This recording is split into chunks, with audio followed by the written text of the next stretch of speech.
Welcome, history detectives. Settle in, because tonight we are stepping into the shadows of a mystery so grand, it touches every single part of our lives. Close your eyes for just a moment and try to picture a world in complete silence. Not a quiet evening, but a profound, unbroken silence where no story was ever written down, no song was ever given lyrics, and no thought could travel further than the sound of a human voice. A world without a single grocery list, a love letter, or a history book. It is almost impossible to conceive, isn't it? Yet, for nearly all of human existence, that was our reality. Our deepest fears, our greatest triumphs, the very wisdom of generations, it all lived and died with the people who held it in their memory. Then, something extraordinary happened, a spark of genius so powerful it would forever change the course of humanity. Our ancestors in different corners of the globe began to crack a code that would allow them to capture the invisible world of thought and give it a permanent home. This is the epic story we are about to unravel together, the incredible adventure of the invention of writing and paper. It is a tale that begins not in quiet libraries, but in the bustling, dusty centers of ancient cities, where merchants struggled to remember complex trades and rulers needed to send their commands across vast deserts. It is a story of human ingenuity born from pure necessity. How do you prove you own a piece of land? How do you instruct an army 100 miles away? The solutions they devised were nothing short of magical. They learned to press shapes into wet clay, creating the first tangible words. They discovered how to transform the rough skin of an animal or the humble reed of a riverbank into a surface that could hold the secrets of the universe. This was not a single moment of discovery, but a slow, magnificent dawn that stretched across centuries, a puzzle being solved piece by countless curious minds. So prepare to journey back with us to walk alongside those first scribes and inventors. We will trace the path from mysterious symbols carved into stone to the birth of alphabets that could record every subtle sound of human speech. We will witness the revolutionary creation of paper, a material so light and versatile it would carry ideas across continents and through millennia, fueling the rise of empires and the spread of knowledge to every corner of the globe. This is more than just a history lesson. It is the origin story of our connected world. It is the key to understanding how we built everything we know. So get comfortable and let's begin our investigation into one of humanity's most breathtaking achievements. To truly grasp the monumental leap that writing represented, we first have to understand the world it was born into. For tens of thousands of years, human civilization was built entirely on the foundation of memory and speech. Imagine a vast library, but one with no shelves and no books. Instead, every volume of history, every law, every ancestral myth, and every technique for survival was stored in a single, fragile place, the human mind. Knowledge was a living, breathing thing carried by specific individuals who held immense responsibility. These were the elders, the griots, the bards, the shamans, the master memorizers of their communities. Around the flickering light of a campfire or within the sacred space of a communal gathering, they would recite genealogies that stretched back centuries, sing epic poems of heroes and gods, and pronounce the complex laws that governed their people. This was a world of profound intimacy and incredible pressure. The voice was the only vehicle for culture, and a single moment of forgetfulness could mean a piece of a tribe's identity vanished forever. This system of oral tradition was remarkably sophisticated. To aid memory, storytellers used powerful tools. They crafted stories with rhythmic patterns and repetitive phrases, much like the chorus of a song that you can't get out of your head. They wove intricate plots with vivid characters, making the information more engaging and therefore more memorable. But for all its beauty, this was a precarious way to run a society. What happened if a skilled elder passed away unexpectedly before their knowledge was fully transferred to an apprentice? What if a war or a famine disrupted the careful chain of teaching and learning? Entire languages, histories, and technologies could be extinguished in a single generation. As communities grew from small tribes into vast cities and empires, the limitations of memory became a critical problem. A king could not personally recite his decrees to every corner of his kingdom.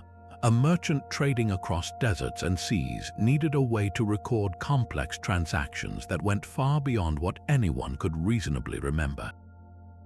The sheer scale of human ambition was beginning to outpace the capacity of the human brain. The need for a permanent, tangible form of communication was no longer a luxury. It was an urgent necessity for civilization to advance. This pressing need for permanence, for a way to make thought visible and lasting, set the stage for humanity's next great adventure. And so, in the Fertile Crescent between the Tigris and Euphrates rivers, where some of the world's first great cities were rising from the mud, a solution began to take shape. It did not arrive as a fully formed alphabet or a grand philosophical treatise. Instead, it emerged from the most practical of places, the counting house. The world's first writers were not poets or priests but accountants. Around 7,500 years before our common era, in the land of Mesopotamia, people started using small, carefully formed clay tokens. These weren't decorative beads, they were the earliest forms of data storage. Each tiny shape had a specific meaning. A cone might represent a small measure of grain, a sphere stood for a larger quantity, while an oval token could mean a jar of precious oil, and a disc with a cross etched into it might symbolize a single sheep. Picture the scene, a bustling courtyard outside a temple storehouse, the air thick with dust and the sounds of commerce. A farmer has delivered 10 sheep and 20 jars of oil as his tax or tribute. The temple administrator, responsible for keeping track of all this wealth, doesn't have a notebook or a spreadsheet. His system is far more tactile. He takes a handful of these small clay tokens from a pouch, 10 sheep tokens and 20 oil tokens, and carefully presses each one into the surface of a soft, fist-sized ball of clay called a bulla. Once the clay dries and hardens, this bulla becomes an unchangeable, three-dimensional record of the transaction. It is a receipt, a contract, and a ledger, all sealed inside a durable clay envelope. The farmer could walk away confident that the temple's record of his payment was secure, and the temple had a permanent file. This was a brilliant system, but it had one obvious flaw. How could you verify what was inside without breaking the clay ball open and destroying the record? This very problem sparked the next stroke of genius. Before sealing the tokens inside, a clever scribe started pressing the tokens firmly onto the outside of the wet clay bulla. This left clear, recognizable impressions. You could now see exactly what was supposed to be contained within 10 sheep marks, 20 oil marks without ever cracking it open. Then one day, someone had a revolutionary thought. If the impressions on the outside showed you what was inside, did you even need the tokens inside at all? This was the critical moment, the leap from a concrete, object-based system to a truly symbolic one. The physical token for a sheep was no longer necessary. Its impression in the clay was enough to represent the animal.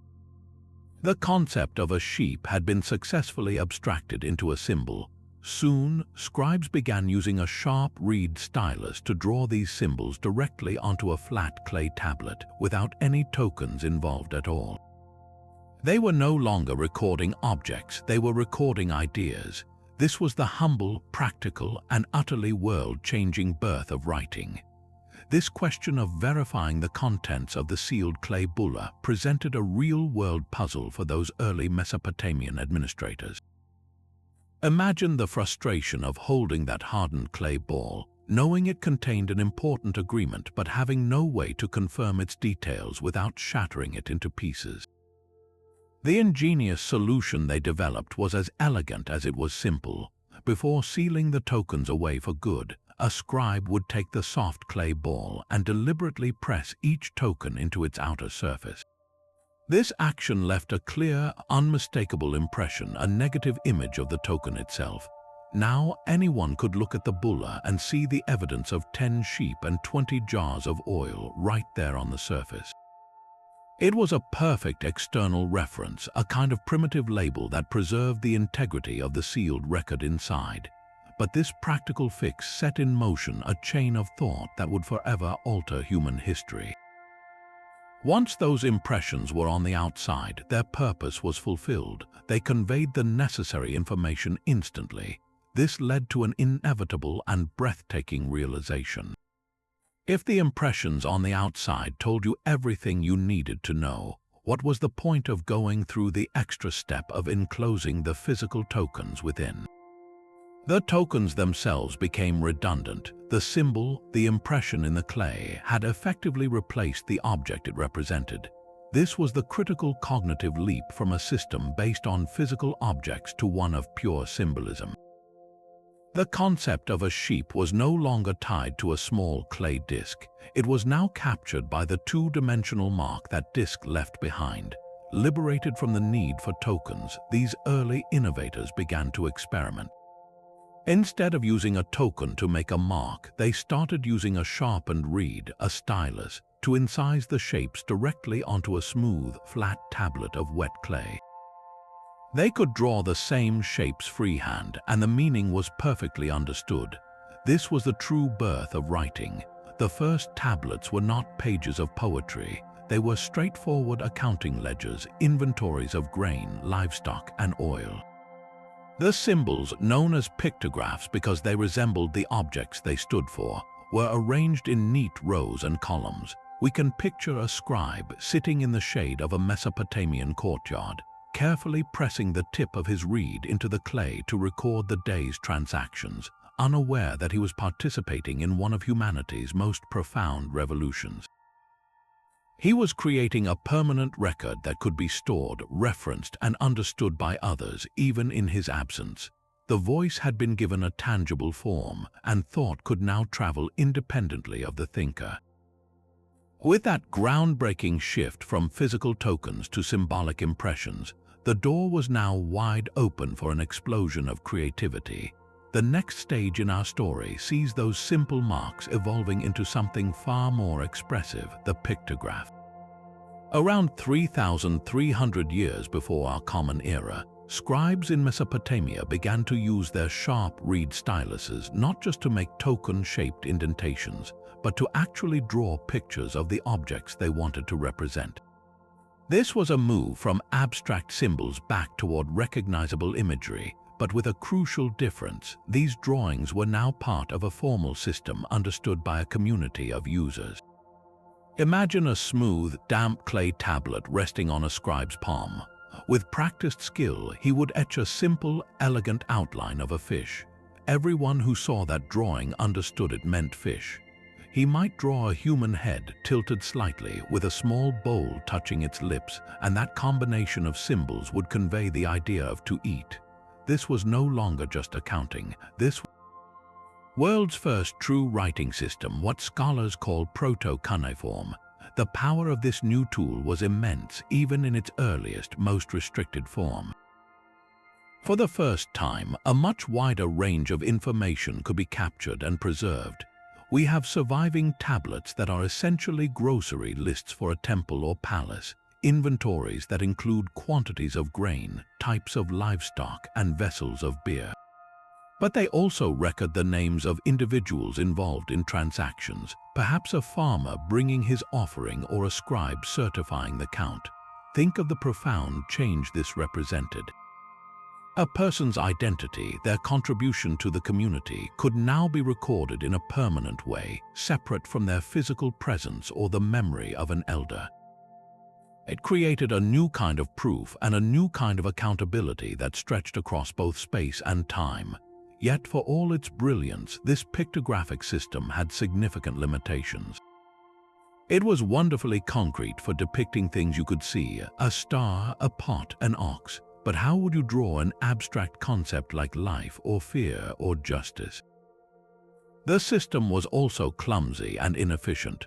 Drawing a detailed picture of a fish or an ox for every single mention was time-consuming, and as the needs of these growing cities became more complex, the scribes needed a faster way to write. Furthermore, this early writing was deeply tied to the Sumerian language, but the symbols themselves only represented meanings, not sounds. If another culture with a completely different spoken language encountered these tablets, they might understand the drawing of a fish meant fish, but they would have no clue what the Sumerian word for fish actually was. This was a writing system capable of recording things, but it was not yet nimble enough to capture the full, flowing nuance of human speech.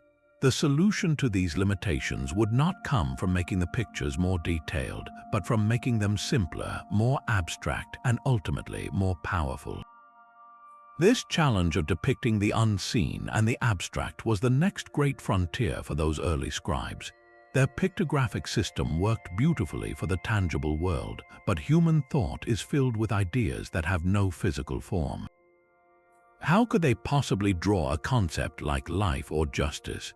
The solution they crafted was not a sudden invention, but a slow, organic process of creative problem-solving, a testament to the flexibility of the human mind.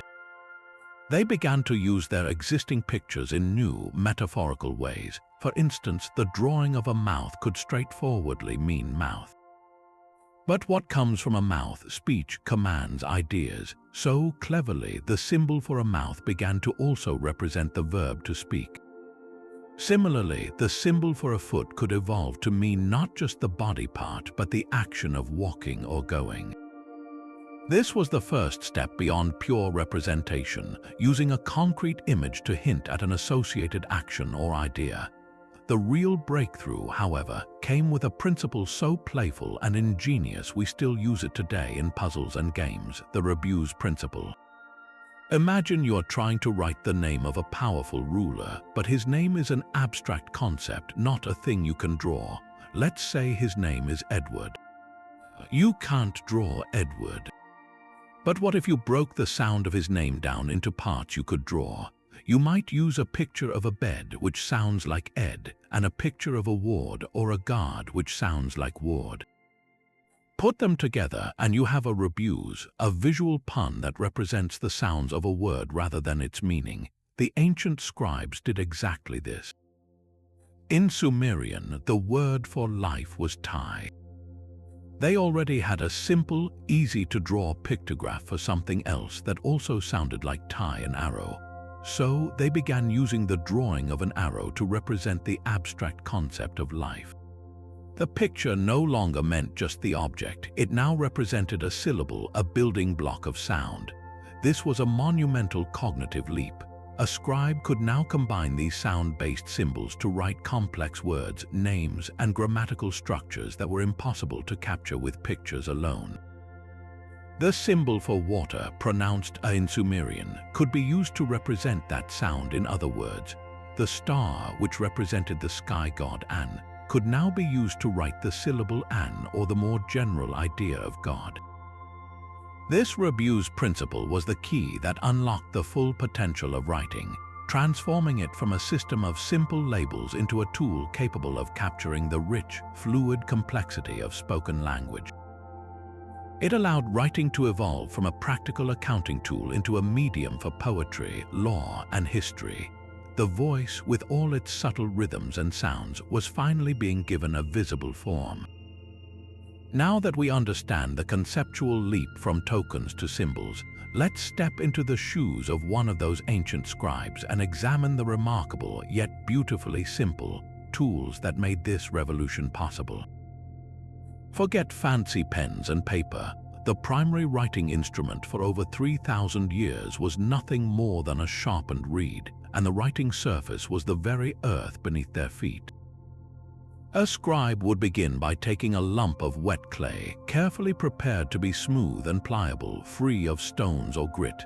This clay wasn't just mud, it was a specific type of river clay, chosen for its fine texture, which would be kneaded and shaped into a handy, portable tablet, often fitting comfortably in the palm of the hand. The instrument used to write on this surface was a stylus, typically crafted from a reed that grew abundantly along the riverbanks. But this was not a pointed tool for drawing fine, detailed lines. The Mesopotamian scribes made a crucial design choice that would define their script for millennia. They cut the tip of the reed at an angle, creating a distinctive triangular or wedge-shaped point. This seemingly minor detail was everything. The scribe didn't drag the stylus across the clay as we do with a pen. Instead, they pressed the corner or the flat of the wedge directly into the damp surface. This technique produced impressions that were clusters of wedge-shaped marks and straight lines. A single sign might be composed of several of these deliberate presses. This method was fast, efficient, and highly durable. It's from this fundamental action that the writing system gets its name. Centuries later, scholars would call it cuneiform, a term derived from the Latin word cuneus, which simply means wedge. So, cuneiform is quite literally wedge-shaped writing. The script itself evolved dramatically from the early pictographs. As scribes sought greater speed, the original, somewhat realistic drawings became increasingly stylized and abstract. The picture of a star, which once looked like an asterisk, became a cluster of wedges. The fish, with its detailed fins, was reduced to a handful of precise impressions. The script was optimized for the medium, becoming an efficient and elegant system of wedge-based characters. The process of creating a permanent record was a physical, almost sculptural act. A scribe would hold the soft clay tablet in one hand and the reed stylus in the other, carefully pressing each sign into the surface in neat horizontal rows. If a mistake was made, the clay was soft enough to be smoothed over and rewritten. Once the tablet was complete, its fate depended on its importance. For everyday documents like receipts or temporary notes, the tablet would simply be left out in the hot Mesopotamian sun to dry, becoming hard and durable enough to last for months or even years. But for royal decrees, legal contracts, religious texts, or any record meant to endure for generations, the tablet underwent a more rigorous process. It was baked in a kiln just like a pot, transforming the clay into a ceramic. These fired tablets became virtually indestructible, able to survive fires, floods, and the ravages of time for thousands of years. It is precisely because of this firing process that we have such a rich treasure trove of cuneiform tablets today. They are not fragile relics, they are hardened pieces of history, waiting in the ruins of ancient cities for modern archaeologists to unearth and decipher, giving us a direct window into the minds and daily lives of the world's first writers. The evolution of cuneiform from a tool for practical lists to a medium for profound artistic expression is one of the most significant chapters in our story. For centuries, its primary function remained administrative. Scribes meticulously recorded the daily life of the empire. So many bushels of barley harvested, so many head of cattle traded, the rations of beer for temple workers. But as the script itself became more refined and the scribble class more sophisticated, a new possibility emerged. What if this system of wedges could do more than just track commodities? What if it could capture the very essence of human experience, our laws, our dreams, our greatest fears? This transformation was gradual, but its impact was revolutionary. Writing began its journey from the storehouse to the palace and the temple, becoming the backbone of governance and the voice of the gods. Kings realized that a law code inscribed on a public stele was far more permanent and authoritative than a decree shouted in the town square.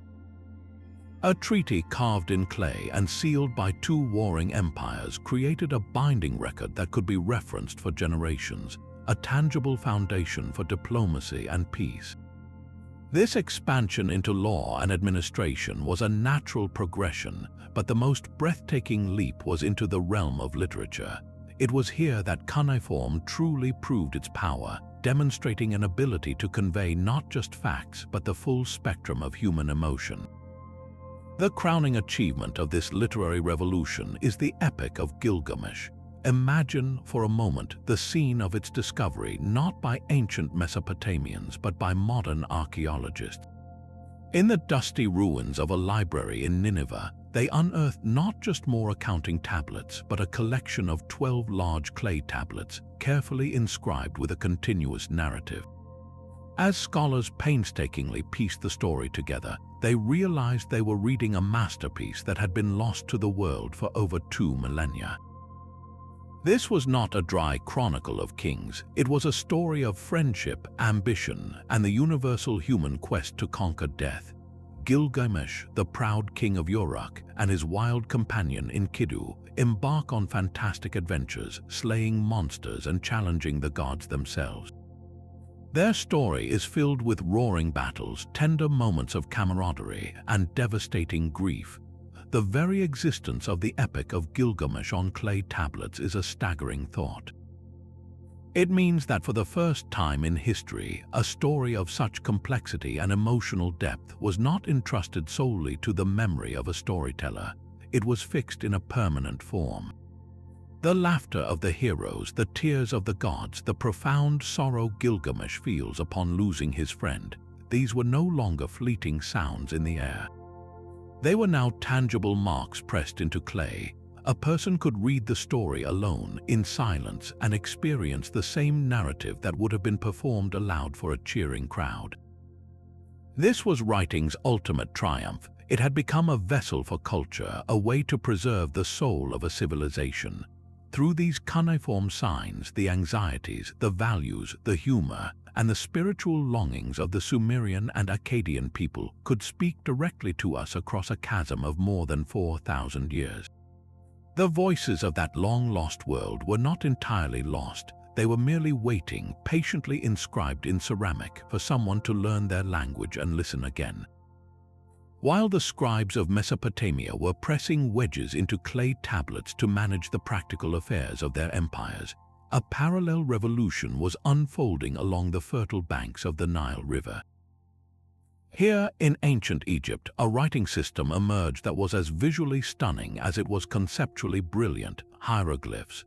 For thousands of years, the true meaning of these elegant and intricate symbols remained one of history's greatest locked-room mysteries, a secret guarded by the sands of time. The very name we use for them comes from the Greeks. Hieroglyphica means sacred carvings, a title that perfectly captures their primary purpose and majestic appearance. Unlike cuneiform, which began in the marketplace, Egyptian hieroglyphs were born in the temple and the tomb, intimately connected to the divine and the eternal. They were not meant for temporary receipts or mundane lists. Their canvas was stone, the enduring walls of magnificent temples, the towering faces of obelisks, and the hidden chambers of pyramids. These were inscriptions designed to last for eternity, to communicate with the gods and ensure the safe passage of pharaohs into the afterlife. The visual impact of hieroglyphs is immediate and powerful.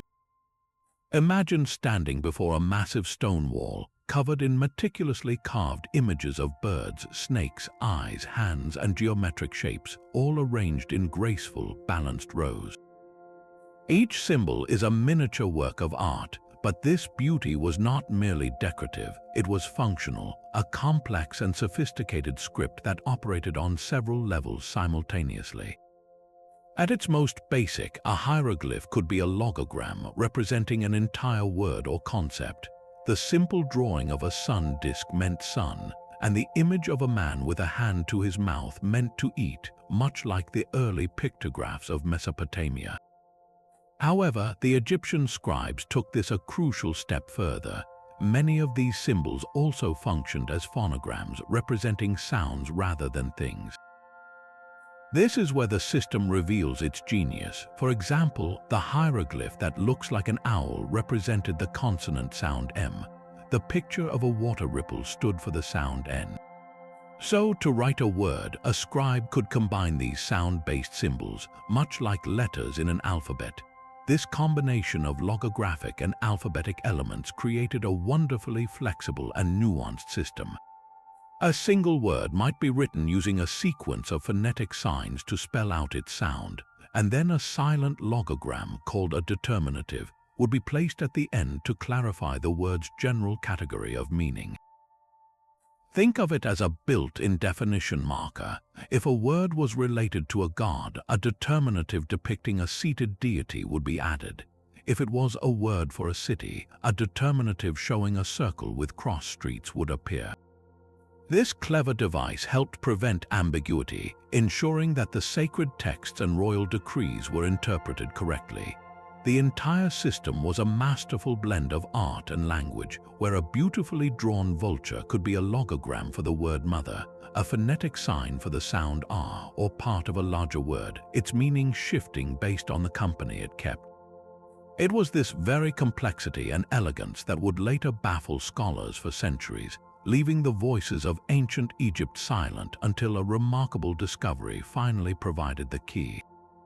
But who were the people entrusted with this sacred power, the ones who could make the stones speak and ensure the pharaoh's name echoed through eternity? To wield a reed brush in ancient Egypt was to hold a key to the kingdom, and the individuals who mastered this skill occupied a place of immense privilege and respect. They were the scribes, the administrative engine of the state, and their life was one of rigorous discipline that began almost as soon as a boy could hold a writing instrument. While most children in Egypt were destined to follow their parents into farming, soldiering, or a craft, a select few from well-connected families were chosen for a different path. Their classroom was the House of Life, an institution attached to a temple or the royal palace, and their education was notoriously demanding. A young scribe in training would spend years memorizing thousands of hieroglyphic signs and their cursive equivalents, copying texts over and over onto flakes of limestone or pottery shards, which served as the ancient equivalent of scrap paper. Discipline was strict. One ancient text admonishes students, "The ear of a boy is on his back, he listens only when he is beaten." The goal was perfection, to produce a hand so steady and a mind so sharp that they could be trusted with the accounts of the nation and the words of the gods. The tools of their trade were as distinctive as the script itself. Unlike the Mesopotamian scribe with his clay tablet and wedge-shaped stylus, the Egyptian scribe's workspace was a study in elegant efficiency. His most important surface was papyrus, a revolutionary material made from the pith of the papyrus reed that grew in abundance along the Nile. Craftsmen would slice the pith into thin strips, lay them crosswise in 2 layers, press them together, and pound them until the plant's natural sap fused the sheets into a smooth, strong, and surprisingly flexible writing surface. These sheets could then be glued together to form long scrolls, perfect for extensive documents. To write on this surface, the scribe used a reed brush, chewed at one end to separate the fibers and create a fine brush tip. His ink came in the form of solid cakes, black from soot or charcoal, and red from ochre, which he would moisten with water on a wooden pallet. With a pot of water and his palette in hand, a scribe could work anywhere from a shaded portico of the royal palace to a dusty building site, recording everything from tax assessments to divine hymns. This portability was essential because the vast majority of a scribe's work was not carving majestic hieroglyphs into stone. For daily administration, letters, legal documents, accounts, and literary texts, they used a simplified, cursive form of writing known as hieratic. Developed alongside the formal hieroglyphs, hieratic was a fluid, connected script designed for speed. The detailed pictures of birds and serpents were reduced to swift, efficient strokes that could be written quickly with a brush on papyrus. Over centuries, hieratic became so distant in appearance from its hieroglyphic origins that only a trained scribe could see the connection. It was the workhorse script that kept the bureaucracy running, the ink and paper reality of governance. Hieroglyphs, in contrast, were reserved for eternity. They were the monumental script, painstakingly chiseled into stone by skilled artisans, often following a draft written in hieratic by a scribe. This division of labor highlights the scribe's central role. He was the intellectual author, the one who composed the text, whether it was a brief memorandum on a scrap of papyrus or the sacred spells destined for the walls of a pharaoh's tomb. His ability to move between these two worlds, The fleeting needs of the present and the eternal demands of the divine made him one of the most indispensable figures in the ancient world. Now, with hieroglyphs and hieratic script firmly established as the voice of Egypt, we turn our attention to the remarkable substance that gave that voice its physical form. The story of Egyptian writing is inseparable from the story of its primary medium, a material so innovative it would dominate the world of records for millennia. While Mesopotamia relied on heavy, fragile clay, the Egyptians looked to their own landscape for a solution, and they found a true marvel growing in the marshes of the Nile Delta, the papyrus plant. This was not just any reed, it was a tall, sturdy sedge, a type of grass that could reach heights of up to 15 feet, crowned with a feathery umbrella of thin, wiry strands. For the ancient Egyptians, this plant was a gift of the river, a versatile resource used for everything from building lightweight boats and weaving baskets to making sandals and rope. But its most revolutionary use was yet to be discovered, a secret locked within its tough, green outer skin. The transformation of this robust river plant into a smooth, white writing surface was a feat of ancient engineering that involved a precise, multi-step process. It began with a harvest where workers would wade into the shallow waters to cut the tall stalks at their base. The key to the entire operation lay in the plant's interior, a soft, spongy, and starch-filled core known as the pith.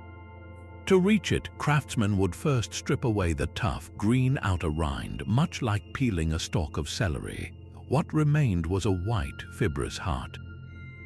This pith was then carefully sliced into extremely thin, vertical strips. The skill here was immense. The strips needed to be as uniformly thin as possible. These fresh, moist strips were then laid out side by side, slightly overlapping on a hard, absorbent surface like a wooden board. This formed the first layer. A second layer of strips was then placed directly on top, but this time running horizontally at a perfect 90-degree angle to the first.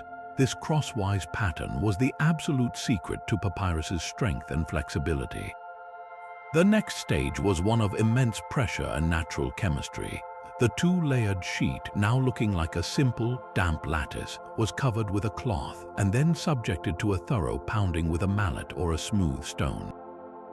This forceful pressing served two critical purposes. First, it mechanically meshed the vertical and horizontal fibers together, interlocking them into a single, cohesive sheet. Second, and more magically, the pressure forced out the plant's natural sap. This sap, a starchy, sticky liquid, acted as a powerful organic adhesive. As the layers were pressed, the sap saturated the fibers and then began to dry. No external glue was needed. The papyrus plant supplied its own binding agent. The sheet was then left to dry under the weight of heavy stones for several days, during which the sap hardened, permanently fusing the layers. The final step was to polish the dried sheet with a smooth stone or a piece of ivory, rubbing the surface until it was acceptably smooth and ready for the scribe's brush. The result was a material that was surprisingly strong, relatively lightweight, and had a naturally pale surface that provided excellent contrast for black and red inks. While a single sheet was useful for short documents, the Egyptians' ambition for longer texts led to another innovation. They would glue these individual sheets of papyrus together, end to end, to create long rolls or scrolls that could be many feet in length, a format that would become the standard book for the ancient world.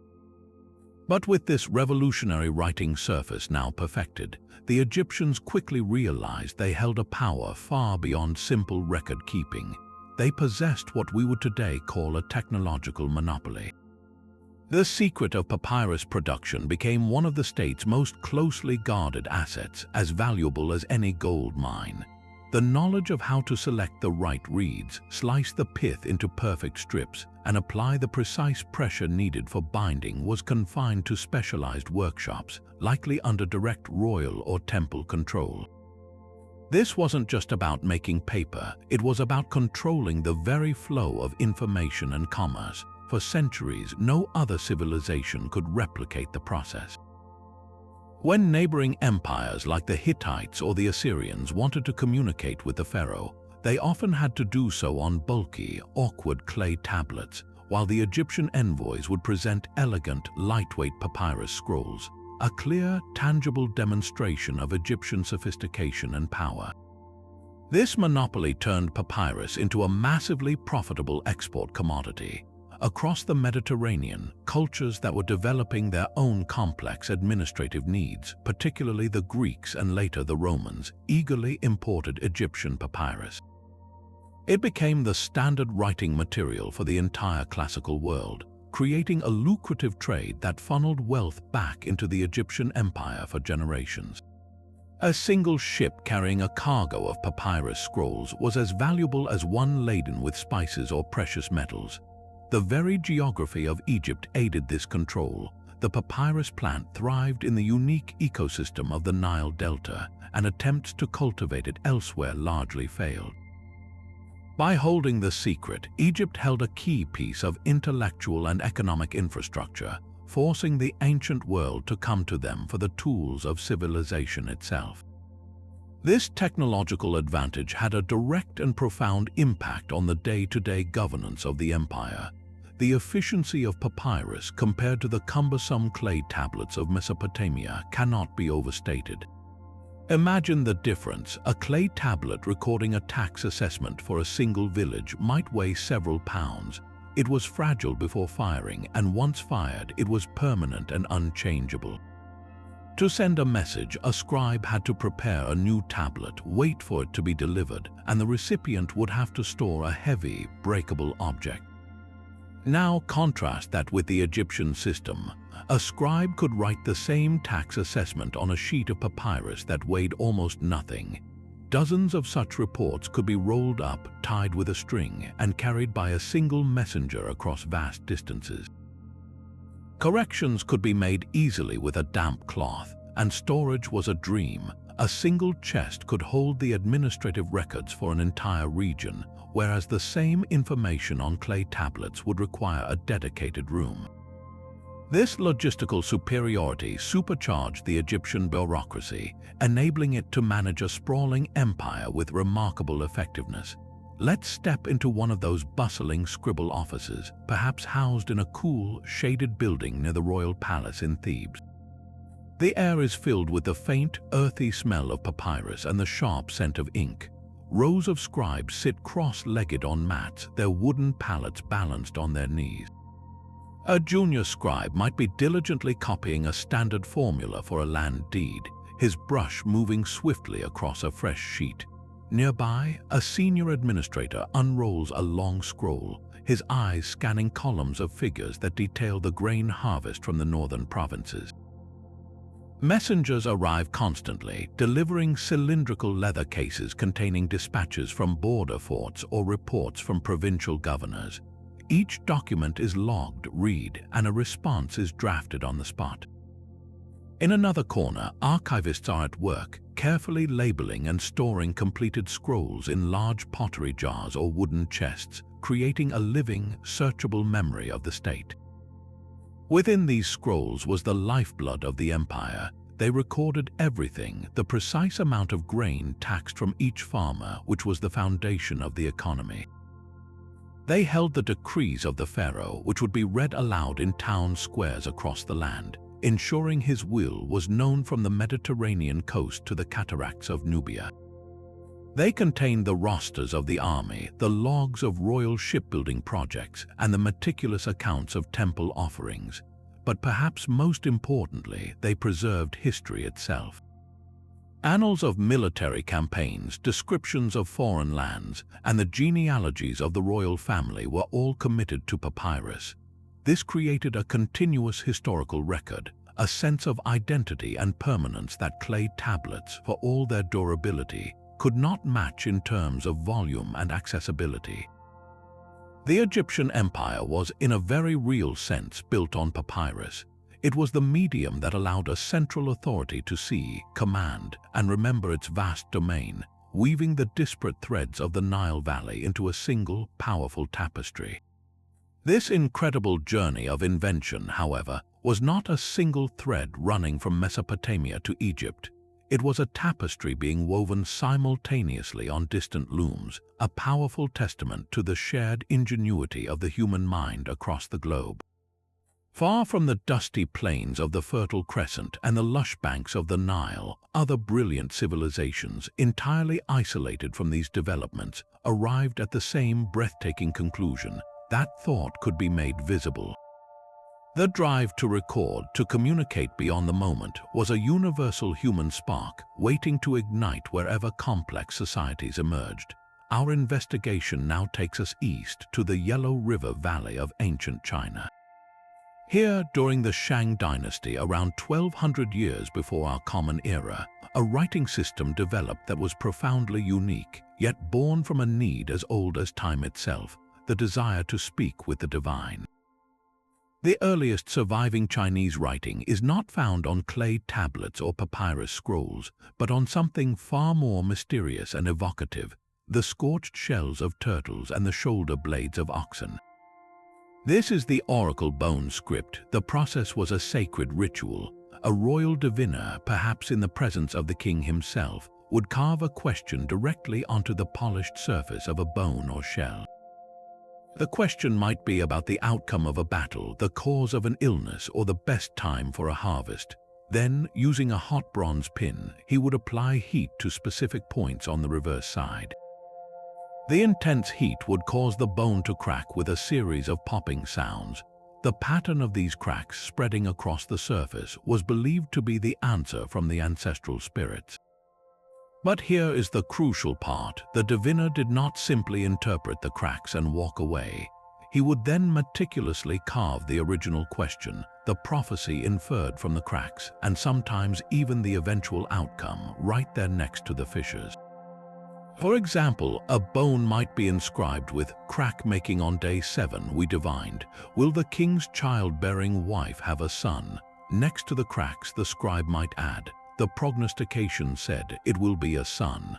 And if the prediction came true, a final note might be added, and indeed it was a son.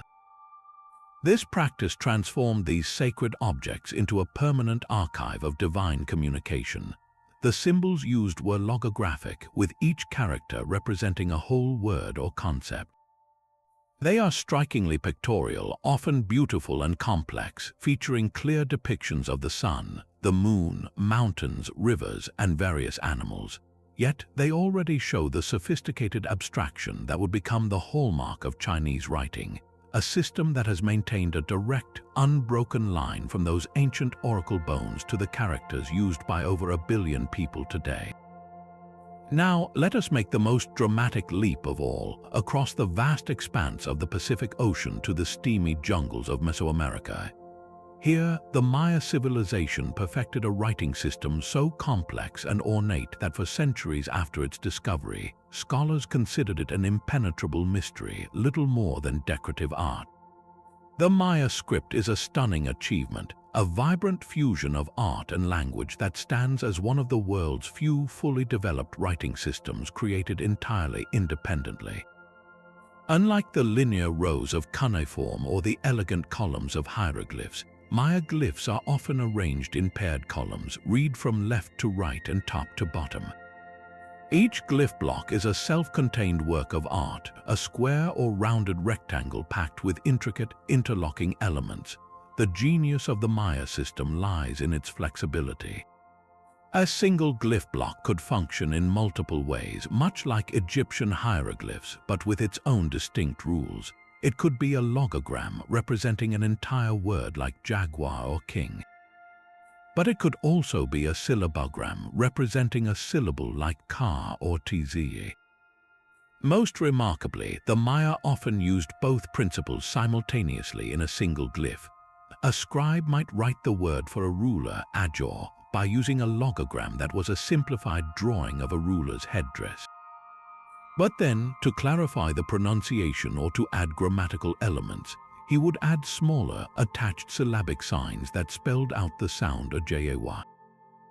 This blending of meaning and sound allowed the Maya to record their incredibly complex calendar cycles.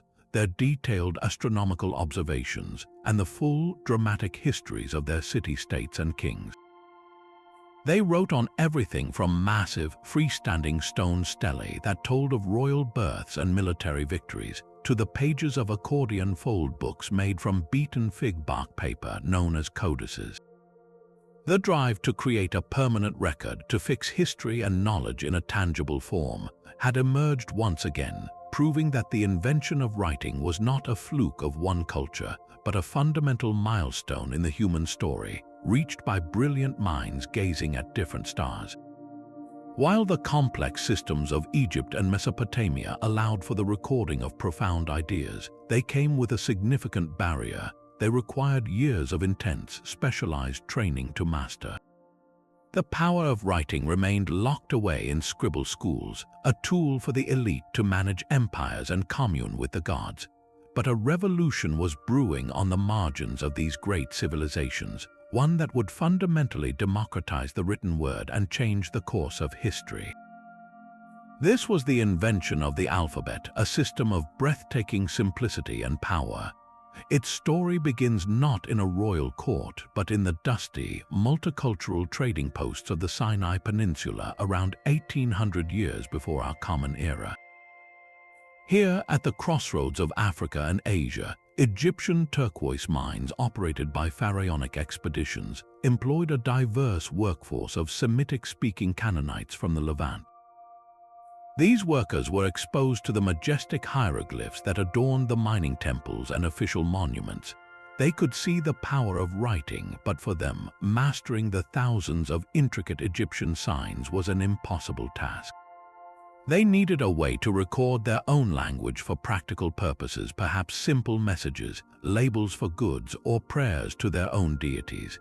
In a stroke of pure genius, they looked at the complex Egyptian system and extracted its most powerful underlying principle, the use of signs to represent sounds.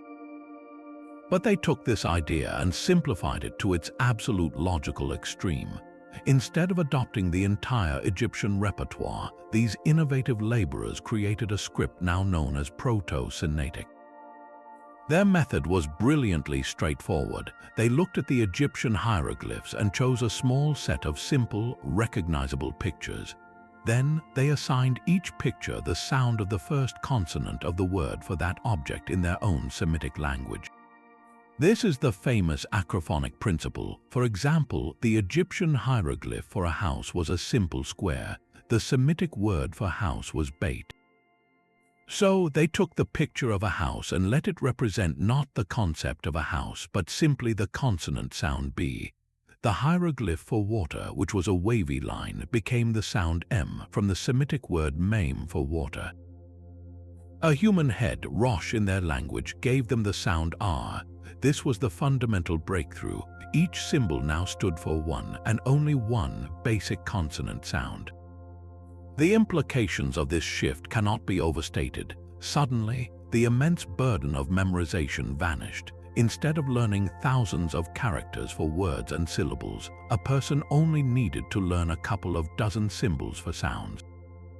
With this small toolkit, they could theoretically write any word in their language by stringing the appropriate sounds together. The symbol for B plus the symbol for T would spell BT, representing the word bait. This was a system that could be learned in days or weeks, not years. It moved writing from the realm of specialized priests and accountants into the hands of merchants, soldiers, and farmers. This early alphabet was still primarily consonantal. It recorded the sturdy skeleton of a word, leaving the vowels to be filled in by the reader who already knew the language. But this slight ambiguity was a small price to pay for the accessibility it offered. From these humble beginnings in the Sinai Desert, the concept of an alphabet began to spread, carried by traders and migrants along the coasts of the Mediterranean, where it would be adapted and refined by other cultures, most notably the Phoenicians, who would turn it into a sleek and efficient tool of commerce that would eventually captivate the Greeks and alter the intellectual destiny of the Western world. This revolutionary concept of a simple, sound-based script did not remain a secret of the Sinai Desert for long. Its potential for efficiency was far too great, and it soon found its perfect champions in the most connected people of the ancient Mediterranean world, the Phoenicians. Hailing from a narrow coastal strip in what is now Lebanon, the Phoenicians were not empire builders in the traditional sense. Their power was not measured in vast armies or conquered territories, but in the reach of their nimble trading ships and the sharpness of their commercial acumen.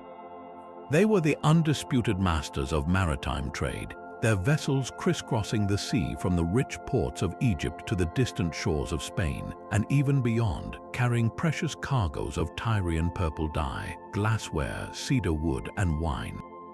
For these merchants, speed and clarity in record-keeping were not academic pursuits. They were essential for survival and profit. The cumbersome cuneiform of Mesopotamia or the sacred complexity of Egyptian hieroglyphs were utterly useless for a captain needing to quickly jot down a cargo manifest or a merchant drafting a sales contract in a foreign port. The Phoenicians saw the raw power in the early alphabetic scripts used by their Canaanite cousins and neighbors. They took this promising tool and refined it into something even more streamlined and practical.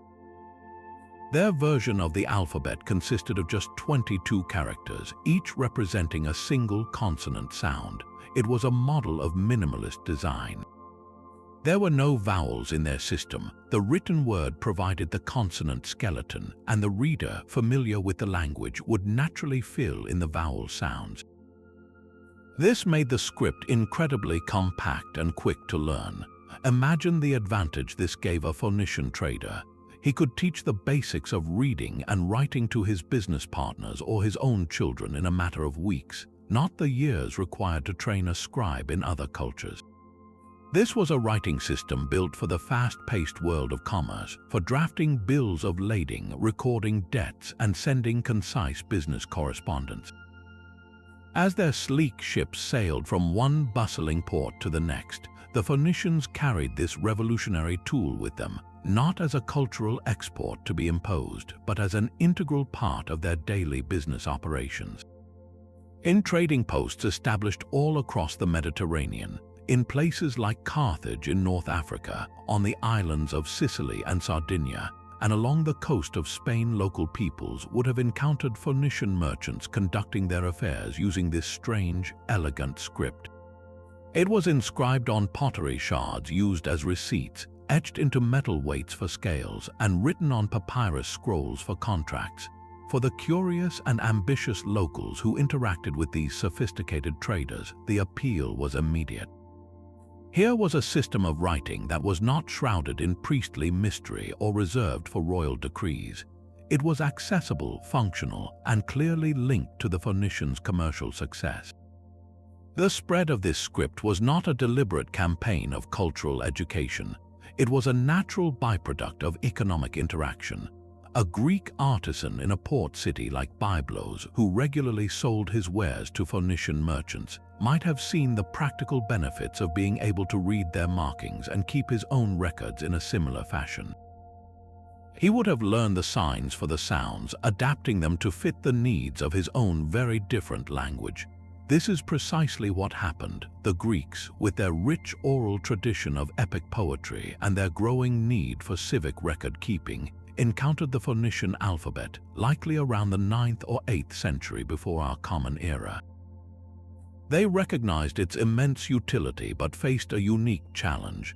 Their language had vowel sounds that were crucial to meaning, unlike the Semitic languages where context often sufficed.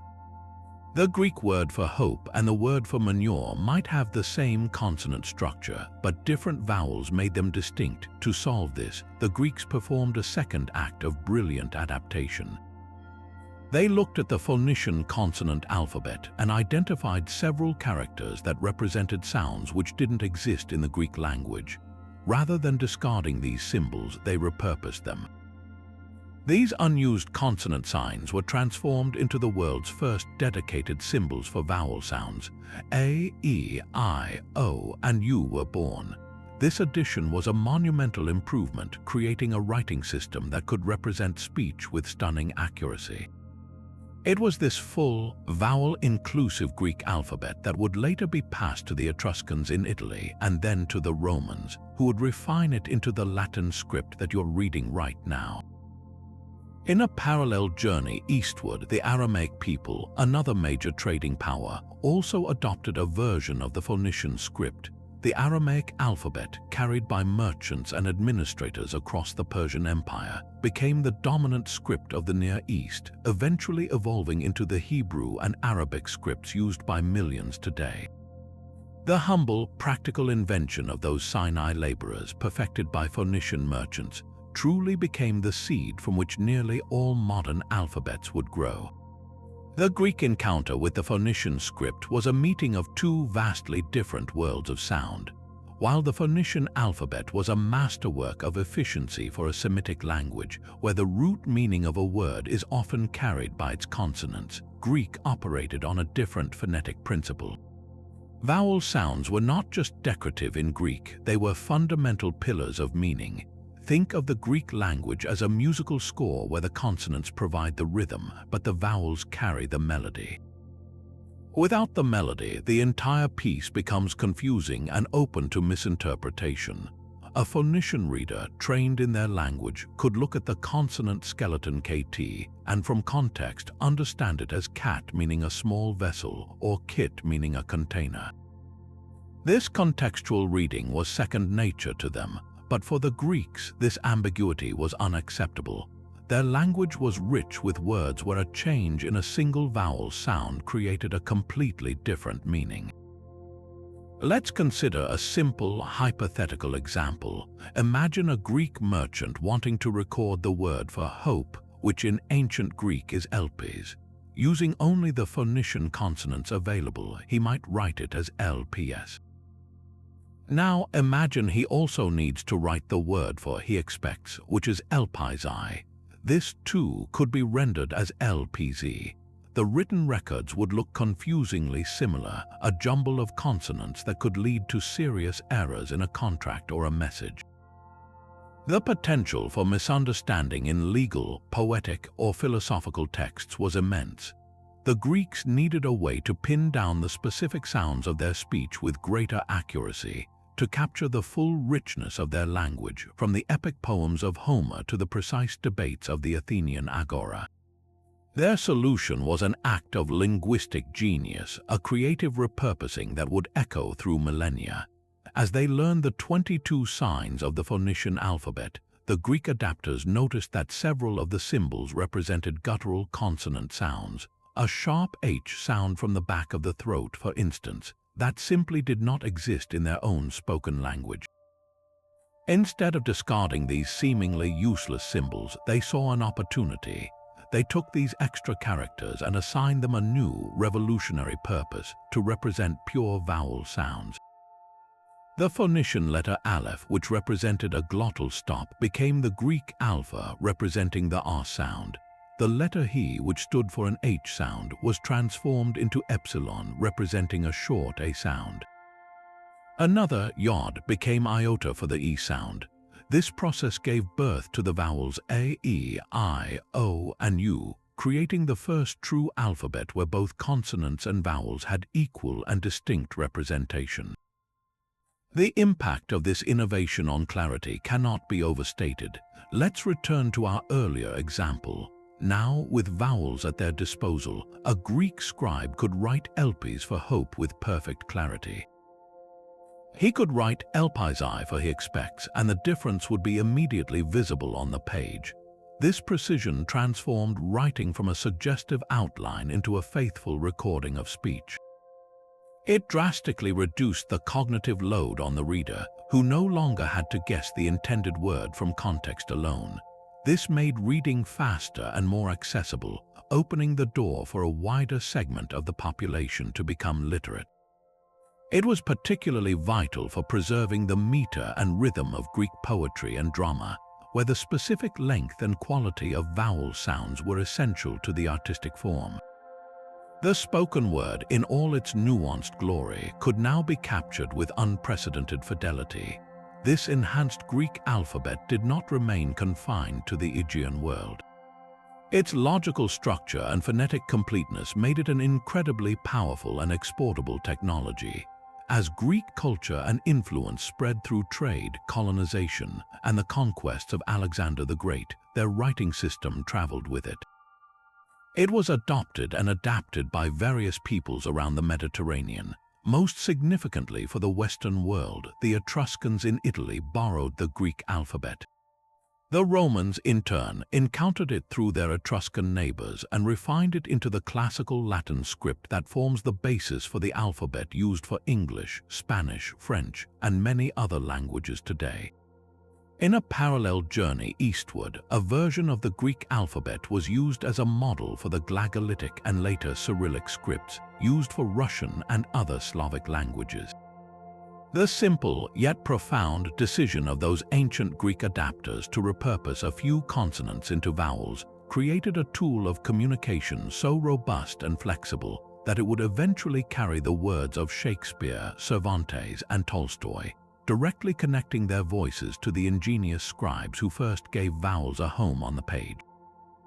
While the Greeks had perfected the alphabet as a tool for capturing sound, it was their heirs, the Romans, who would transform the very object that carried those sounds, reshaping how humanity would interact with the written word for the next 2,000 years.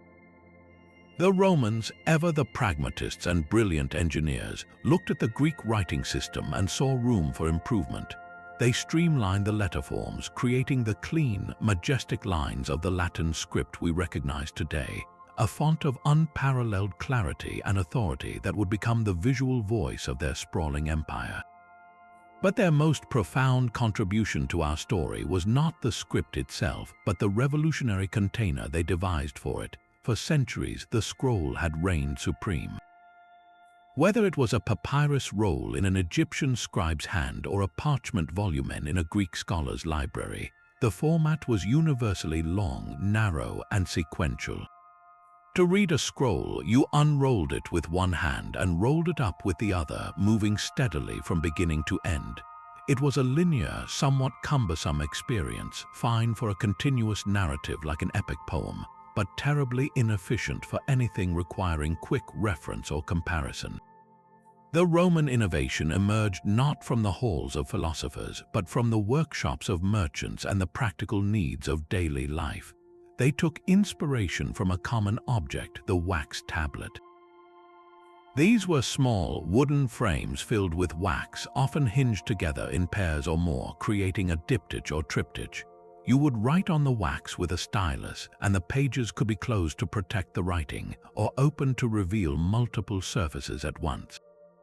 This simple, portable format was perfect for notes, drafts, and accounting. Someone, somewhere in the Roman world, had a brilliant idea. What if, instead of hollowed-out wood and wax, you took the same hinged concept and applied it to sheets of parchment or papyrus?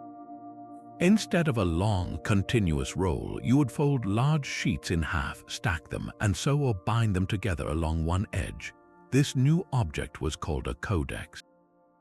The advantages of the codex over the scroll were so numerous and so obvious that its eventual triumph seems inevitable. First was its incredible compactness. A codex could hold the same amount of text as a lengthy scroll in a far smaller, more manageable package. Think of the difference between a 10-foot-long rolled-up poster and a 300-page novel that fits neatly in your bag. This portability was a game-changer for soldiers, administrators, and traveling scholars. Second, and perhaps most importantly, the codex introduced the concept of random access. With a scroll, if you wanted to find a specific passage, you had to laboriously scroll through the entire document. But with a codex, you could flip directly to a specific page. You could easily compare different sections by holding a finger in one place while turning to another.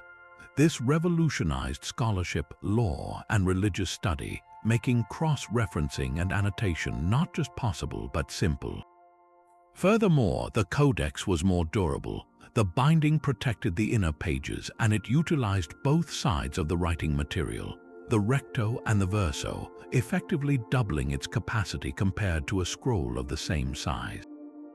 The early Christian communities were among the first to recognize the immense utility of the codex format for their new religion.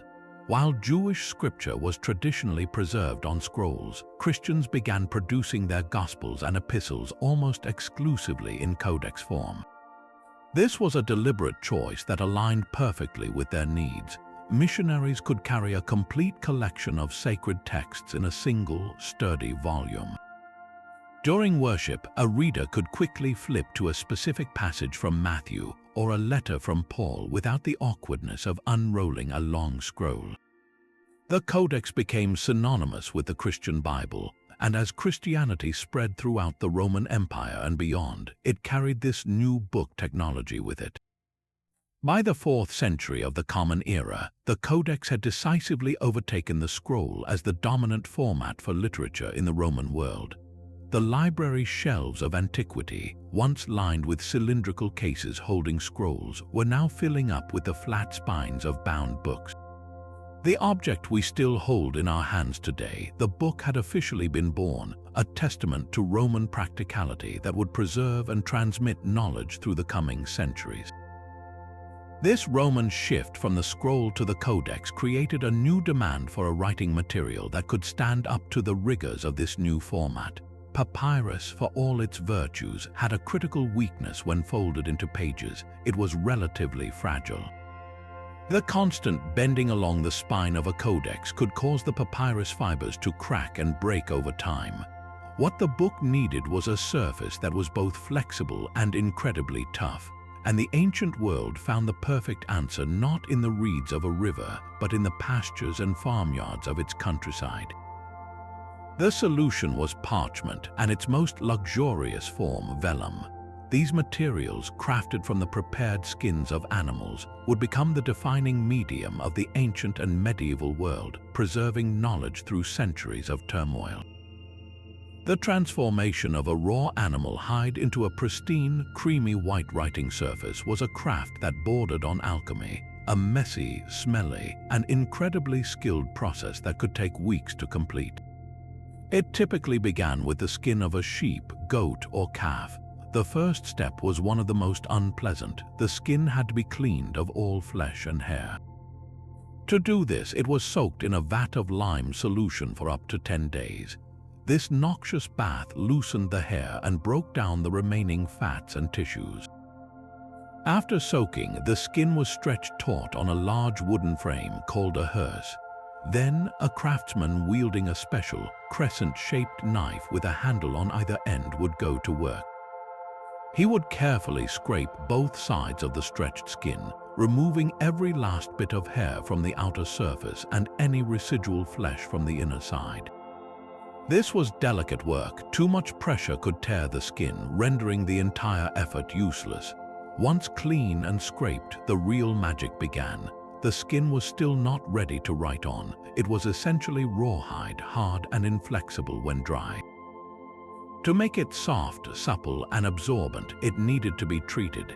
It might be washed and then rubbed with pumice stone or chalk to further smooth and whiten the surface. Finally, it was left to dry under tension on the frame. As it dried, the craftsman would continuously adjust the tension and work the surface with his tools, ensuring it dried perfectly flat and smooth. The difference between parchment and vellum was primarily one of quality and source. Parchment was the general term for any prepared animal skin, while vellum, from the Latin vitulinum meaning from a calf, was a finer, more luxurious grade made from the skins of young calves. Vellum was thinner, smoother, and had a more uniform surface, making it the preferred choice for the most important and expensive books like royal chronicles or illuminated Bibles. The result of this intensive labor was a material of remarkable durability. Unlike papyrus, which could be brittle, parchment was strong, flexible, and could withstand being folded, handled, and even dropped without falling apart. A well-made parchment page could last for 1,000 years, and many have. This incredible durability is the single greatest reason why so much of the literature from the classical world has survived to the present day. When the Western Roman Empire fragmented in the 5th century, The great libraries of antiquity were scattered and often destroyed. Papyrus scrolls, vulnerable to damp, fire, and simple neglect, largely perished. But the knowledge they contained did not vanish entirely. In the scriptoria of monasteries, from the deserts of Egypt to the rainy hills of Ireland, teams of Christian monks dedicated their lives to preserving this ancient wisdom. They sought out old, deteriorating manuscripts, many of them codices made of parchment that had already survived for centuries, and they painstakingly copied their contents onto fresh sheets of new parchment. In these quiet, hallowed rooms, the works of Virgil, Plato, Cicero, and the foundational texts of the Bible were transcribed by hand, letter by beautiful letter. The parchment codex was the perfect vehicle for this great rescue mission. Its sturdy binding protected the pages, and the material itself was tough enough to be scraped clean and reused if necessary, in a process known as a palimpsest, where the original text was washed or scraped away to make room for a new one.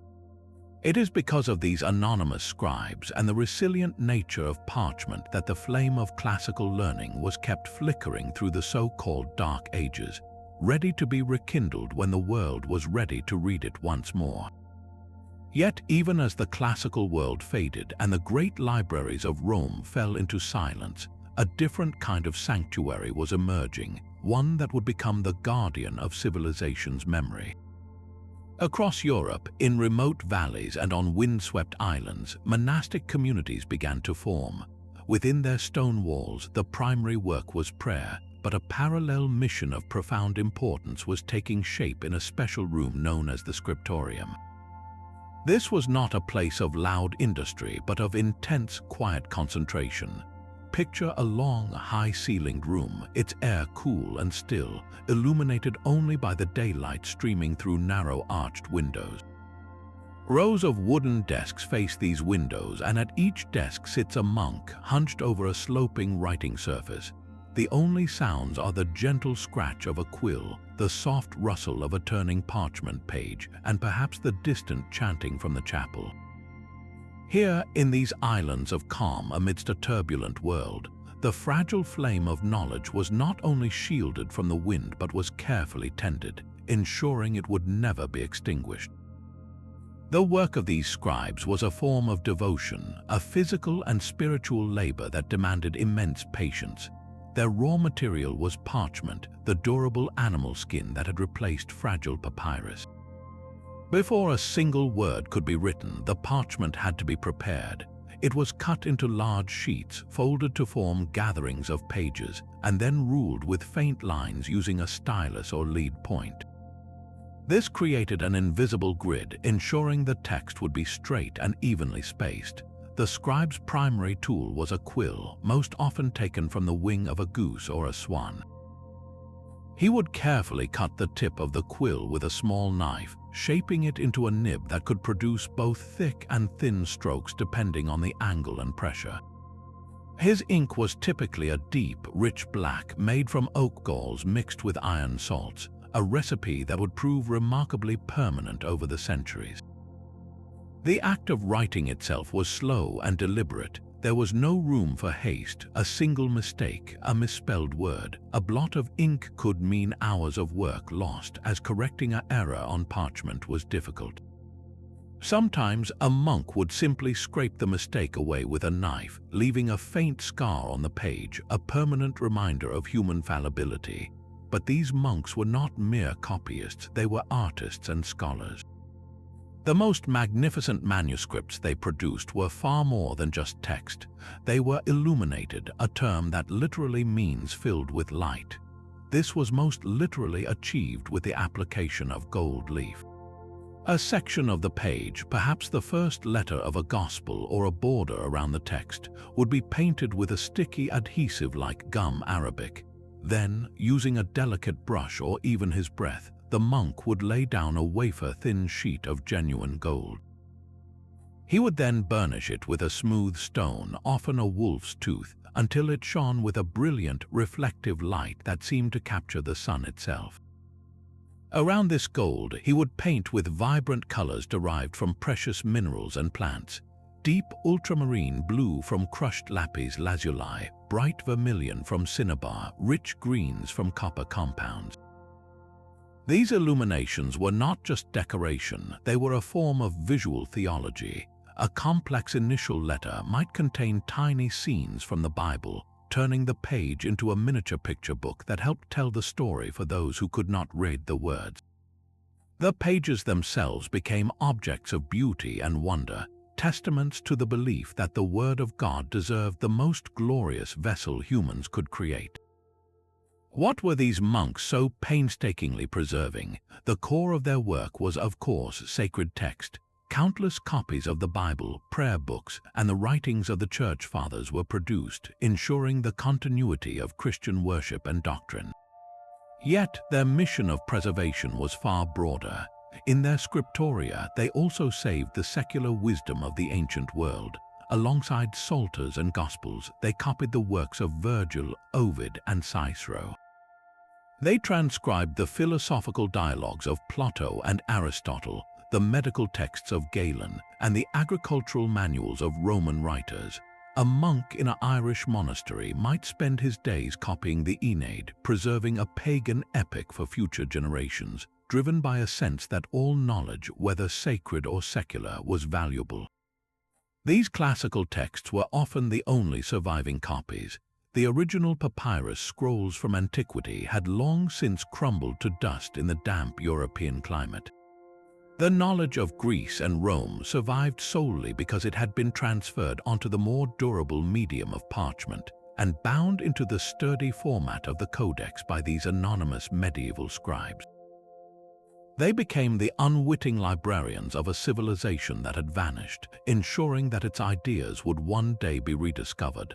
This great rescue mission was not without its perils. The world outside the monastery walls was often violent and unstable. War, famine, and disease were constant threats. Viking raiders from the north targeted monasteries not only for their silver chalices but for their books, whose beautifully tooled leather covers often contained precious metals. Yet the monastic network itself provided a safety net. If a monastery was destroyed, its library scattered or burned, chances were that another monastery, perhaps in a different kingdom, possessed a copy of the same text. Knowledge was duplicated and dispersed, creating a distributed archive across Europe. The work was slow. A single Bible could take a scribe more than a year to complete, but it was relentless. Letter by letter, page by page, these men in their silent scriptoria were building a bridge across 1,000 years. They were ensuring that when Europe finally began to emerge from its long intellectual slumber, the works of antiquity would be waiting, ready to ignite the Renaissance and change the world once more. Their dedication inscribed not just words on a page, but the very future of human thought. Our journey now takes us across continents and centuries to the east, to a time when the Han Dynasty was a pinnacle of power and culture. It is here, around the year 105 of the Common Era, that we find the next monumental leap in our story. While the Romans were refining the codex and European monks were preserving knowledge on parchment, Chinese innovators were on the verge of a discovery that would eventually eclipse all other writing materials. For centuries, the Chinese had recorded their elegant characters on various surfaces. The wealthy used silk, a smooth but expensive fabric. The more common medium was bamboo or wooden strips, which were heavy, cumbersome, and could only hold a few characters each. A lengthy text required cartloads of these strips, bound together with cords. A library was less a collection of books and more a warehouse of wooden slats. The pressing need for a lighter, cheaper, and more efficient material was clear, and the solution emerged from the imperial court, credited to a resourceful official named Kai Lun. Kai Lun was not a solitary inventor tinkering in a shed. He was a high-ranking court eunuch, an administrator with access to the vast resources of the imperial workshops. His genius lay in systematizing and perfecting a process that may have had earlier, cruder forms. He presented his refined papermaking technique to the Emperor He of Han, and the report of his achievement was recorded in the official dynastic history. What made his method so revolutionary was not just the final product, but the philosophy behind it. It was an early masterpiece of recycling, using humble, readily available materials to create something of immense value. His recipe called for a diverse mix of ingredients: the tough bast fibers from mulberry bark, old rags of hemp cloth, discarded fishnets, and even bits of worn-out rope. Nothing was wasted. These fibrous materials were the essential starting point for a transformation that bordered on alchemy. The process itself was a multi-stage marvel of chemical and mechanical engineering. First, these raw materials had to be broken down. They were soaked in water for extended periods, then boiled in a large vat with wood ash or lime. This alkaline solution acted as a caustic agent, breaking down the tough plant fibers and loosening the non-fibrous components, effectively turning the raw ingredients into a softened, pulpy mass. After boiling, the softened material was transferred to a stone mortar and pounded relentlessly with wooden mallets until the individual fibers separated completely, suspended in water to form a thick, grayish slurry. This slurry was the heart of the invention, a soupy mush that held the potential of a blank page. The next step was pure magic. A craftsman would dip a wooden frame strung with a fine mesh of woven bamboo strips or silk threads into the vat of pulp. As he lifted the mold out of the liquid, he would shake it gently from side to side. This seemingly simple action was crucial. The water drained through the mesh, leaving behind a thin, interlocking, and perfectly even layer of fibers on the surface. The shaking motion caused the fibers to align and mat together, creating a sheet that was surprisingly strong and uniform. This wet, fragile mat of paper was then carefully tipped off the mold onto a piece of felt or a wooden board. A stack of these newly formed sheets, each separated by a cloth, would be placed under a heavy stone press to squeeze out the remaining water. The final step was to peel the individual sheets off the felts and hang them up to dry on heated walls or in the sun. The result was a flat, smooth, flexible, and strong sheet of true paper. The advantages of this new material were immediately obvious. It was dramatically lighter and more compact than bamboo strips and far less expensive than silk. A single scroll of paper could hold the same amount of text as a heavy cartload of wooden slats. It was also incredibly versatile. Its smooth, absorbent surface was perfect for the fluid strokes of Chinese calligraphy with a brush. This invention did not just improve record-keeping, it helped fuel an administrative and cultural explosion within China. Knowledge became more portable and easier to disseminate. The imperial bureaucracy, vast and complex, could now operate with unprecedented efficiency. Poems, philosophical texts, and technical manuals could be copied and shared more widely than ever before. For centuries, the Chinese guarded the secret of papermaking as a closely held state secret, a technological advantage as valuable as any military weapon. It was a discovery that would, in time, ripple out from the hand court and slowly make its way across the world. But for now, it remained one of history's most powerful and well-kept secrets. Even the Great Wall and the vast deserts of Central Asia, however, could not contain a secret as valuable as paper forever.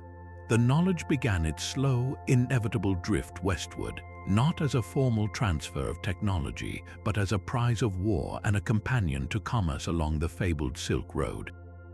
For centuries, Chinese merchants had carried bolts of silk and bundles of paper along these dusty, treacherous routes, but the actual method of papermaking remained a state secret. That changed dramatically in the year 751, at a remote river valley in modern-day Kazakhstan. Here, the armies of the expanding Tang dynasty clashed with the forces of the Abbasid Caliphate in what would be known as the Battle of Tollas. The conflict itself was minor in the grand scheme of empires, but its cultural consequences were earth-shattering. Among the Chinese soldiers captured by the Abbasid forces were several skilled artisans, including, as legend has it, papermakers. These prisoners of war, rather than being executed or ransomed, were recognized for their immense value. they were escorted west to the thriving cities of the Islamic world, such as Samarkand and Baghdad, and put to work. In this forced migration of knowledge, the secret of papermaking was finally unleashed beyond China's borders. The Islamic world, then in a magnificent golden age of science, mathematics, and literature, was the perfect environment for this new technology to take root and flourish. Arab and Persian scholars were voracious readers and prodigious writers, translating the works of the ancient Greeks, making astronomical discoveries, and composing timeless poetry. They had been using parchment and papyrus, but both were expensive and limited. Paper was a revelation. It was more absorbent than parchment, making it ideal for the flowing scripts of Arabic calligraphy, and far more durable and easier to produce than fragile papyrus. More importantly, Islamic artisans were not content to simply replicate the Chinese method. They became brilliant innovators themselves. They quickly discovered that the Chinese recipe, which relied heavily on mulberry bark and hemp, could be improved. They experimented with new raw materials that were more readily available in their part of the world, and they made a pivotal discovery: linen rags. This shift to using discarded linen cloth was a masterstroke. Linen fibers were longer and stronger than many plant-based fibers, and when broken down, they created a pulp that yielded a smoother, whiter, and more durable sheet of paper. The process was refined further with the introduction of water-powered mills to pound the pulp, increasing production dramatically.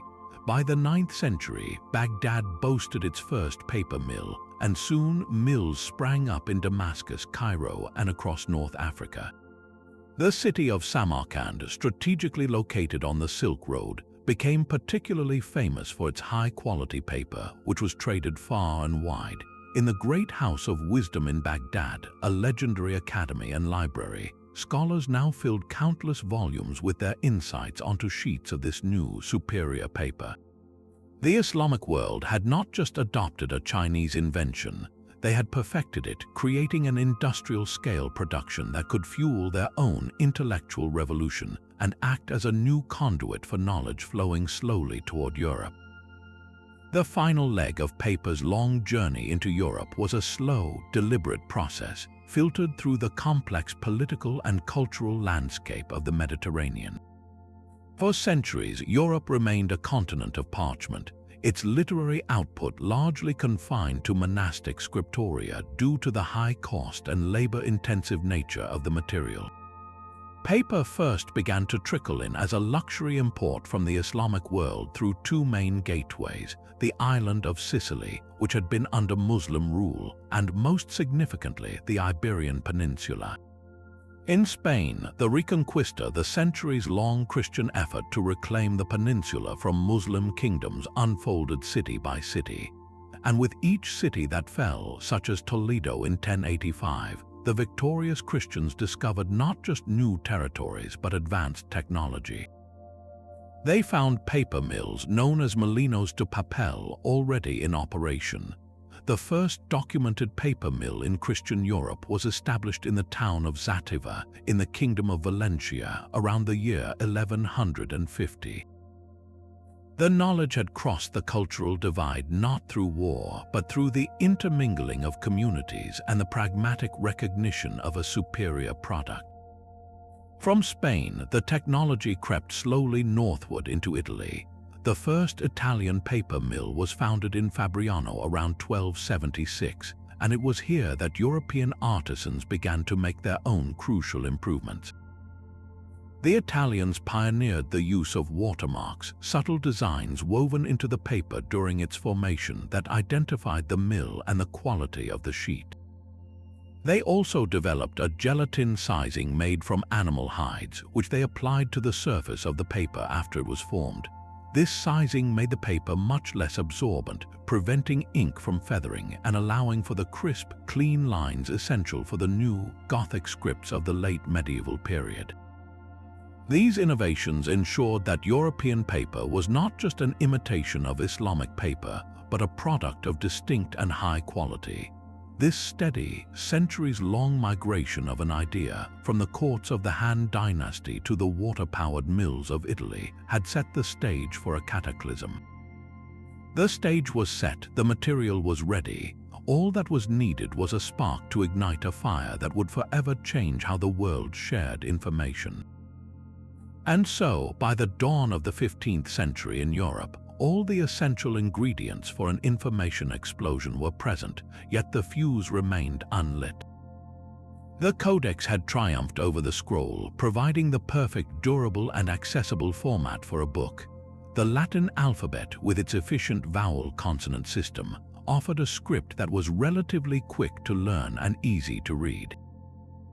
And now paper mills dotted the landscapes of Italy, France, and Germany, producing a writing surface that was far more affordable and plentiful than the labor-intensive parchment that had sustained the monasteries for 1,000 years. Knowledge was no longer confined to the silent scriptorium. It was flowing into the bustling universities of cities like Bologna and Paris, and into the libraries of wealthy merchants and nobles who craved the status and enlightenment that books represented. Yet for all this progress, a fundamental bottleneck remained. Every single book, every legal document, every copy of a classical text still had to be written out by hand, one painstaking letter at a time. Imagine the world of books before the printing press. It was a world of profound scarcity. A single Bible, copied meticulously by a skilled monk over the course of a year or more, was an object of immense value, often costing as much as a small farm or a townhouse. The library of a university might consist of a few dozen volumes, each chained to its lectern to prevent theft. The very act of reading was often a communal, vocal experience, with one person reading aloud to a group, precisely because individual copies were so rare. This system of manuscript culture created a powerful intellectual gatekeeper. What got copied was determined by a small, elite group, primarily the church and the ultra-wealthy. The works of approved church fathers and ancient philosophers were preserved, but more controversial or contemporary writings had little chance of widespread dissemination. The flow of new ideas was constricted to a trickle, moving at the agonizingly slow speed of the scribe's hand. Europe was a continent hungry for knowledge, but it was being fed that knowledge with an eyedropper. Into this world of constrained information stepped a goldsmith from the German city of Mainz, a man named Johannes Gutenberg. His genius was not in inventing something entirely new from scratch, but in synthesizing existing technologies with a visionary's understanding of their potential. The concept of printing itself was not unknown. For centuries, Europeans had used carved wooden blocks to print patterns on textiles, and by the 1400s, they were using these same wood blocks to create simple printed images, like religious playing cards or single-page pamphlets with a picture and a few lines of text. But printing an entire book with a wooden block was impractical. A single error meant carving an entirely new block for that page, and the wood would wear out after a limited number of impressions. Gutenberg's revolutionary insight was to break the process down to its most basic, reproducible unit, the individual letter. Drawing on his expertise as a metalworker, Gutenberg developed a system of movable type that was nothing short of engineering brilliance. He created a hand mold, a precise tool that allowed a type founder to quickly and accurately cast individual letters or sorts from a molten alloy of lead, tin, and antimony. The beauty of this invention was its consistency and efficiency. A typesetter could assemble a page of text by arranging these metal letters in a composing stick, line by line. Once a page was set, it could be inked and pressed onto paper hundreds, even thousands of times. After the print run was complete, the type could be disassembled and the individual letters reused to set an entirely different page. This reusability was the key to economic viability. Gutenberg then adapted another existing technology, the screw press, commonly used for pressing olives for oil or grapes for wine. He modified it to hold a flat plate called a platen that would apply even pressure across the entire page, ensuring a crisp, clear impression on the paper. But of all the elements in his system, the most critical partner to his metal type was the material it would impress upon. The printing press and paper were destined for each other, a perfect marriage of technology and medium. Parchment, the old standby, was simply unsuitable for mass printing. It was an organic, inconsistent material. Its surface could be bumpy or greasy, and its high cost made the economics of mass production impossible. Paper, however, was the ideal mate. Its surface was naturally flat, smooth, and highly absorbent, readily accepting the oil-based ink that Gutenberg developed. This ink, a viscous mixture of lampblack and linseed oil, was crucial. It adhered well to the metal type and transferred cleanly to the paper without bleeding or smudging. Unlike the brittle surface of papyrus, paper was flexible and strong enough to withstand the significant pressure of the screw press without tearing. And most importantly, paper was now being produced in sufficient quantities and at a low enough cost to make printing hundreds of copies of a book a financially feasible endeavor. Without this steady, affordable supply of paper, Gutenberg's press would have been a fascinating but ultimately impractical novelty. The press provided the speed and the method. Paper provided the affordable, scalable canvas. Together, they were about to change everything. Gutenberg's great innovation was not in the creation of a single component, but in his masterful synthesis of several existing technologies into a single, world-changing system. Think of him not as a lone inventor in a vacuum, but as a brilliant engineer assembling the perfect intellectual toolkit. He had the screw press, a device used for centuries to squeeze oil from olives and juice from grapes. He had oil-based inks, which were thicker and more durable than the water-based inks used by scribes. And of course, he had paper, the affordable and receptive medium that was now being produced in European mills. His stroke of genius was to see how these pieces could fit together with one more crucial element, movable metal type. The heart of his system was this movable type. Before Gutenberg, if you wanted to print a page, you would have to carve the entire page, text and all, onto a single block of wood. This was incredibly laborious, and a single mistake could ruin the whole block. Gutenberg's solution was radical in its simplicity. He broke the page down into its most basic parts, the individual letters. Drawing on his skills as a goldsmith, he engineered a hand mold that allowed for the precise and rapid casting of these letters from a durable alloy of lead, tin, and antimony. This meant he could create hundreds of identical, reusable copies of every letter of the alphabet, along with punctuation and spaces. A typesetter would then arrange these metal sorts into words and lines within a composing stick, locking them into a frame called a form to create a full page of text. This was the foundation of reproducibility. Once a page was set, it could be printed countless times, and when the job was done, the type could be broken down and the letters reused for an entirely different book. The next step was the press itself. Gutenberg adapted the sturdy wooden screw press for his new purpose. The set type, now locked securely in its form, would be inked with a pair of leather ink balls dabbed in his special oil-based ink. Then a sheet of dampened paper, a crucial detail as the moisture helped the paper accept the ink more cleanly, was carefully laid over the ink type.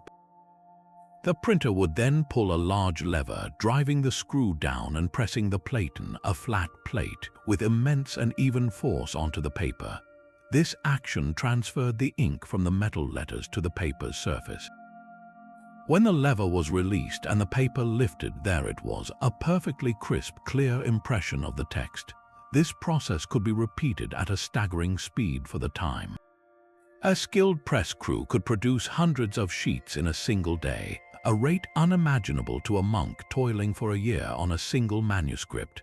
The crowning achievement of this new technology, the book that announced the print revolution to the world, was the Gutenberg Bible. Completed around 1455, it was a masterpiece of craftsmanship that deliberately mimicked the finest handwritten manuscripts to appeal to a wealthy, discerning clientele. Its text was set in a dense, beautiful typeface that resembled the Gothic script of German scribes. and many copies were later hand-illuminated with colorful initials and borders by artists. But its true significance lay in its uniformity. Every copy of the Gutenberg Bible was functionally identical.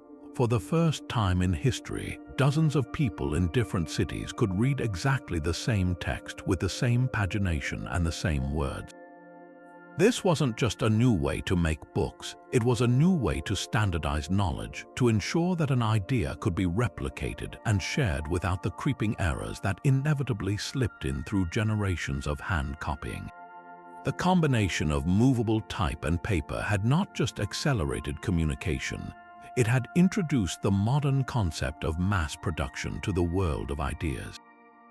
The sheer velocity of change unleashed by the printing press is almost impossible to overstate. It was as if a dam had burst. For the first time, the river of human knowledge, which had been trickling slowly through the narrow channels of manuscript culture, now surged forth in a torrent that would reshape the landscape of civilization. The rapid production of identical texts created something entirely new, a public sphere. Imagine a scholar in Florence, a merchant in Antwerp, and a priest in Krakow all reading the same recently published book on geography or anatomy. They were now participants in a shared conversation, a community of minds connected across vast distances by the humble medium of paper. This was the birth of mass communication, and its first major tremor was felt not in the halls of science but in the heart of the Church. The Protestant Reformation, ignited by Martin Luther in 1517, is unimaginable without the printing press. When Luther nailed his 95 Theses to the church door in Wittenberg, that act was meant to spark an academic debate among theologians. But those Theses didn't stay on the door. They were swiftly printed, and within a matter of weeks, thanks to the burgeoning network of printers and booksellers, copies were being read and debated across the German states and beyond. Luther's later writings, his translations of the Bible into German, and the passionate pamphlets of his supporters poured from the presses in staggering numbers. It's estimated that a third of all books printed in Germany in the years following 1517 were works by Luther. For the first time, a theological argument wasn't confined to a closed circle of clerics who read Latin. It was happening in the vernacular, the language of the people, on cheaply printed pamphlets that could be read aloud in taverns and town squares. The Church's monopoly on religious interpretation was shattered because the technology now existed for individuals to access the source text themselves and form their own conclusions.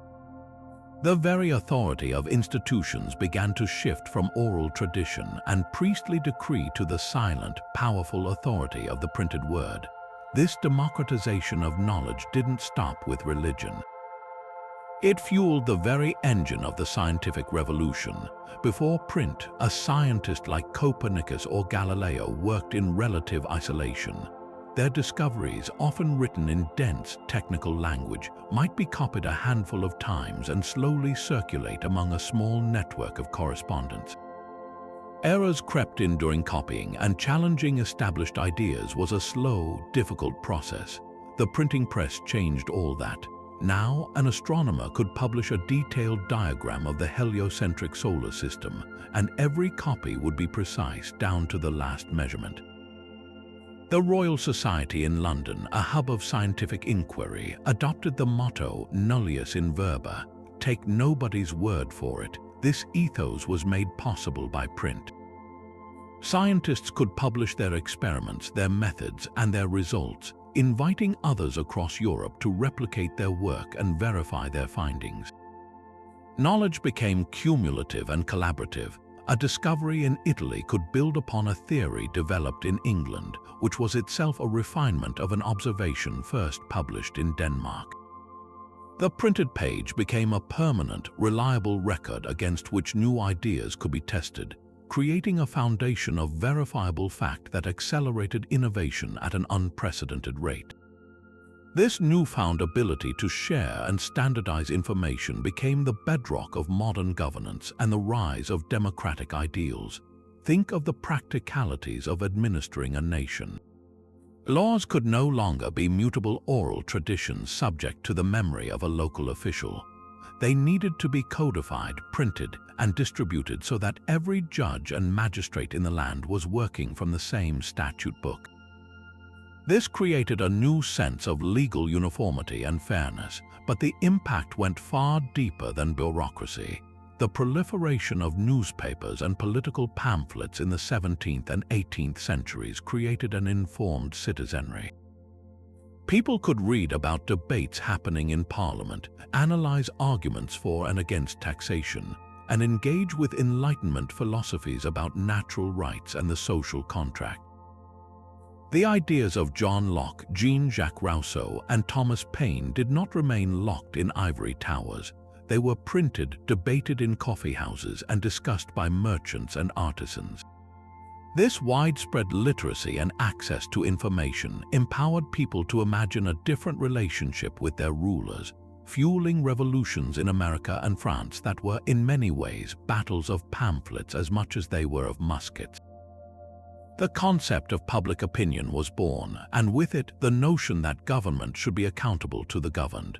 Zooming out to our present day, the legacy of these twin inventions, writing and paper, is the very interconnected world we inhabit. The web of shared knowledge that began with cuneiform tablets and papyrus scrolls has expanded into a global digital network, but the fundamental principle remains the same. Writing gave us the ability to externalize our thoughts, to create a collective memory outside of our own minds. Paper provided the lightweight, scalable medium to distribute that memory, to make it portable, affordable, and accessible.